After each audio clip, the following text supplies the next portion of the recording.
Salve, salve, galerinha. Evandro Marcos por aí para a resolução aí de uma questãozinha hoje de genética, né? O famoso cromossomo X, questão do Enem 2022. Chegando pra gente, galera, questão 125 da prova azul aí.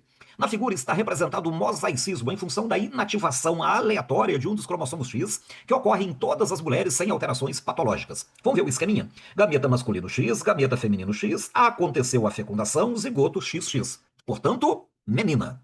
Legal? Bom, aí mitoses, e ele coloca pra gente até a fase de blástula, né? Na fase de blástula, estas células aqui de dentro mostradas são as células da massa celular interna, que darão origem aos tecidos e órgãos do indivíduo adulto. Ou seja, né, é isso aqui que vai formar o indivíduo, o embriãozinho. Legal? E ele coloca que estas células, olha, algumas delas apresentam o cromossomo X materno inativado, e outras o cromossomo X que veio lá do espermatozoide é que está inativado. Depois ele coloca aí um indivíduo, uma pessoa, uma mulher, né, com áreas do corpo em que, em alguns locais, é o cromossomo X de origem materna que está inativado, em outras é o cromossomo X de origem paterna que está inativado. Por isso, o mosaicismo. Legal? Bacana? Bom, e aí ele pede o seguinte: entre mulheres heterozigotas para doenças determinadas por genes recessivos ligados ao sexo, essa inativação tem como consequência a ocorrência de pleiotropia, mutação gênica, interação gênica, penetrância incompleta ou expressividade variável. E aí? O que você marcaria, tá? Esse mosaicismo, que consequência isso pode trazer? Qual seria a sua resposta? Pensou? Marcou? Deixa aí nos comentários o que você colocaria aí. E, gente, vamos para a questãozinha, tá? Primeira coisa, galera, tá fundamental a gente saber aqui o seguinte: uma mulher apresenta, então, aí dois cromossomos X. Perfeito? Só, moçada, tá? Que logo no início do desenvolvimento embrionário, ainda, olha lá embaixo, na fasezinha lá de blástula, né? Um desses cromossomos X fica permanentemente condensado, tá? É o que ele chama lá embaixo de cromossomo X inativado. Legal? Então, um desses cromossomos X ela herdou do pai. O outro cromossomo X ela herdou da mãe. Legal? E aí o que acontece? Em uma determinada célula, pode ser o cromossomo X de origem paterna que fica inativado. E, logicamente, o materno é que vai estar funcional. Todas as células derivadas desta que tem o cromossomo X materno funcional terão o cromossomo X materno funcional.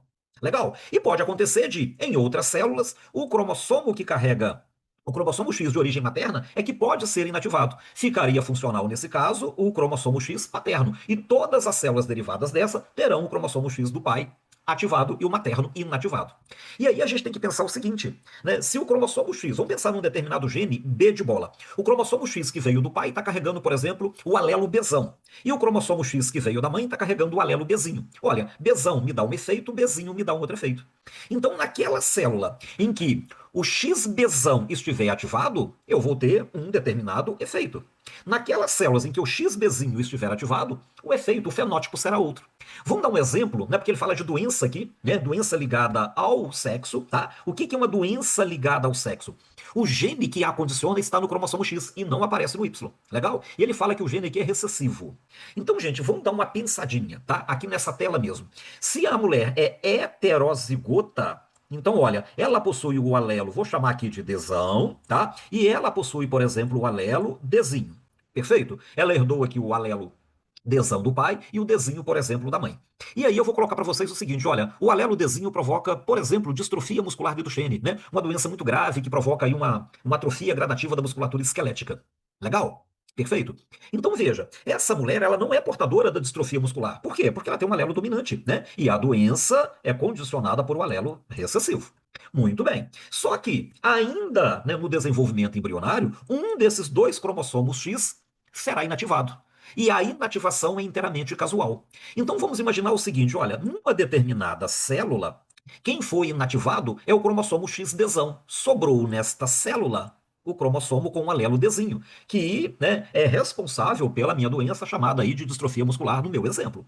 Perfeito? Gente, vamos considerar então que isso aqui deu origem a um determinado tecido muscular. Olha, todas as células musculares derivadas desta aí carregarão o alelo XDzinho. E essas células não terão o seu funcionamento normal. Afinal de contas, elas carregam um alelo que condiciona a doença. Perfeito? Em um outro grupo de células, quem ficou inativado é o XDzinho. Quem ficou funcionando agora é o XDzão. E esta célula originou agora várias outras, tá? No meu exemplo, originando aí um determinado músculo, né? Em que todas as células carregam o alelo Dzão, que condiciona o funcionamento normal dessa célula. Olha o que eu tenho então nesta mulher. Eu tenho aqui um grupo de células que não está trabalhando bem, que não está funcionando bem, e eu tenho aqui um grupo de células que está funcionando bem.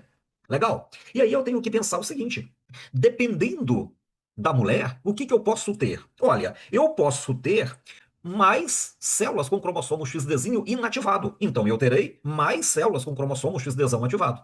Essa mulher, no exemplo da distrofia que eu estou citando, ela praticamente não vai manifestar efeito nenhum da doença. Afinal de contas, a maioria das células dela carrega o alelo XDzão funcional.